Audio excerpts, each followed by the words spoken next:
So, you want to play Fate Grand Order, hmm? You're telling me you would willingly throw yourself into the deepest pits of gacha hell known only as FGO? Or maybe that's what you're here to find out. FGO was initially released in 2015, so it's an older game and you may be wondering if it's still worth playing in 2022.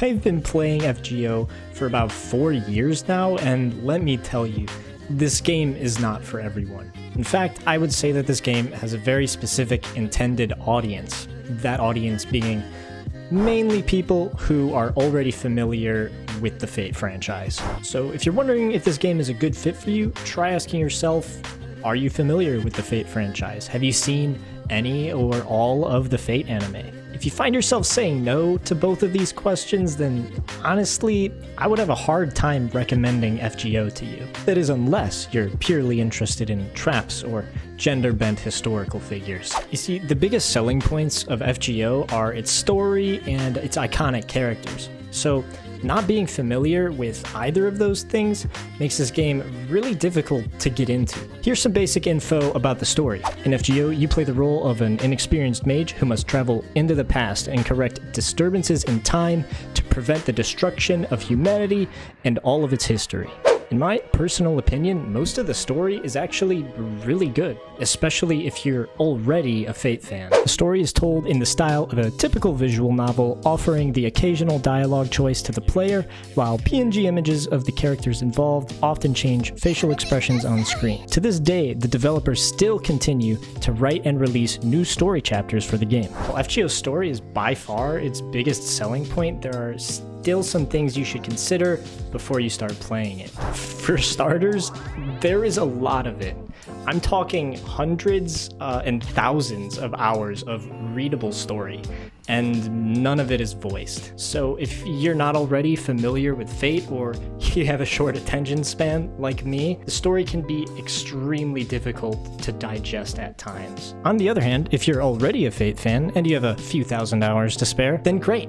FGO has a lot to offer for you. One of the other things that can be a bit off-putting about the story is that in the 7 years that this game has been out for, the interface through which the story is told has not really changed much. Which is okay, like, it's not a bad thing, but like, even things like the player dialogue options still don't have any impact on the outcome of the story at all, which takes a bit away from the immersion once you realize that. But again, stuff like that isn't really detrimental to the overall experience. Personally, after 4 years of playing this game, I'm starting to find it difficult to muster up the attention span needed to read like 30 minutes of story, only for that to be followed by 2 or 3 minutes of gameplay between readings. But of course, you always have the option to skip the dialogue completely and get right into the gameplay, which is what we will be talking about now. So, the gameplay. FGO's gameplay is turn-based, so you give your commands, attack, get attacked, rinse and repeat. Now listen, this game is old. I mean, just look at the user interface and menus. They practically haven't changed at all since the game was released. Spare a few quality of life changes. You can tell that it's old, is the point. Now, don't let this turn you away though, because there's still some really fun aspects to the gameplay that you might enjoy if you give it a try. Here's a quick rundown of some of the basic gameplay mechanics in FGO. You create a team using 5 servants you have summoned, plus 1 support servant that will come from your friends list, which will probably be empty at first, because you're playing FGO, you're a loser. You can equip each of your servants with a craft essence, which is basically a Pokemon card that will give your servant additional stats and effects. And each servant has 3 different skills that can be used when they are on the field, plus an ultimate ability called a Noble Phantasm that needs to be charged to use. You go into a mission with your team and play clicky button until all the bad guys are dead. Easy game, right? Now, being a turn-based game means that you will have to rely heavily on strategies to clear the hardest content in the game. And to do so, there's a pretty big learning curve for new players. But using your big brain to make 500 IQ plays is easily the most fun part about playing FGO. But that's about where the fun ends and the grinding begins. When it comes to events in the game, if you don't have the meta support servants or a strong enough team, farming and grinding the events is absolutely atrocious, and often can take over 10 hours of gameplay to fully clear, especially for new players. And then even when you do have a good farming team, grinding the game just gets absurdly boring and repetitive. But it's always satisfying seeing your enemies get nuked into another dimension. Now, since FGO is an older game, not to mention a turn-based game, it wouldn't really be fair to compare it to more modern gacha games, but I'm still going to. If I'm being completely honest, FGO is basically an Adobe Flash game. Granted, the game did come out in 2015, but still, features like the user interface haven't aged well compared to other gacha games, and the gameplay itself is something that has seen very few fundamental changes over time. Now, don't get me wrong, FGO can still be extremely fun to play at times, especially during event-limited challenge quests and the boss fights in the story. However, a majority of the time, the gameplay feels grindy and very repetitive.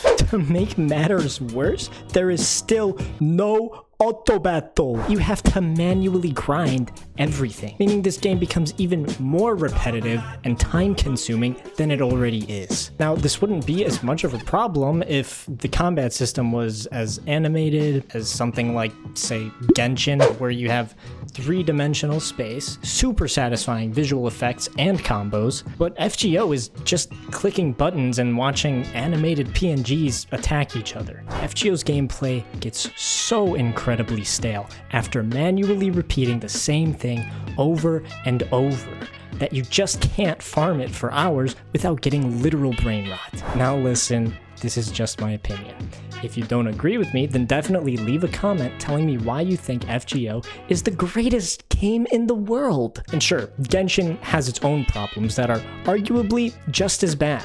The point that I'm trying to make is that if I had to choose between cycling through the same 2D PNG animations for hours and exploring a three-dimensional open world, I'm gonna choose the open world. Again, just my opinion. But just like any other gacha game, FGO is constantly adding new characters, shifting the meta and introducing new ways for you to dominate your enemies. And of course, the only way to acquire the most game-breaking servants is through the gacha system. You may have heard horror stories about FGO's gacha system, but I can assure you, it's all true. The highest rarity servant you can get is a 5-star, with the odds of you pulling a 5-star being 1%, and the odds of you actually getting the 5-star that you want being less than 1%.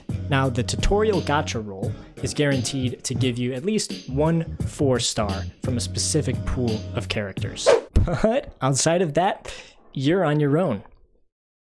Until now. If you've made it this far into the video and are seriously considering playing FGO, then boy, do I have good news for you. Best part about starting FGO in 2022 is that if you start between now and May 30th, you have a chance to get one 5-star servant for free. All you gotta do is clear the second story chapter, after which you will get a ticket that will allow you to claim one of these 5-star servants for free. Make sure that once you claim your free servant, you get them to Ascension level 1, put them in your party, and get them to Bond level 5 as well as soon as possible, or else it will disappear and you won't get to keep it. Also, this seems to be a yearly thing now, so that's great. The gacha rates are still shit though. The gacha system in this game is not free-to-play friendly at all. But if you're worried about the gacha, don't be. There are ways to handle it without burning a hole through your wallet. So the Japanese version of the game is roughly 2 years ahead of the English version, meaning we know what events and servant banners are coming ahead of time. One of the best ways to use the gacha as a free-to-play is to pick a servant that is coming in the future and save your rolls, for Christ's sake, until that banner comes. I have a whole video about saving tips for free-to-play players, so if you want more advice, I will leave that video in the description for you. Now, the best thing you can do if you want a 5-star character and are okay with spending a little cash is roll the guaranteed SSR banner. Twice a year, you will have a chance to get a guaranteed 5-star by rolling the guaranteed SSR banner, which will only run you about $15 US, which, in my opinion, is much better than the alternative of spending a potential potentially unlimited amount of money and not getting what you want. They do add a pity system in about a year and a half from now, but that still really is only helpful if you're spending a ton of money. And if you decide that you just want a whale, then good luck. So whether or not you should play FGO in 2022 really just depends on how familiar you are with the franchise and how much time you have to burn. Already a Fate fan? Then sure, give it a shot. FGO has a lot to offer for die-hard Fate fans. And yeah, while FGO's gameplay is fun at times, it really can't compare to more modern mobile game titles. And of course, the gacha is unforgiving, but at least the sauce is good.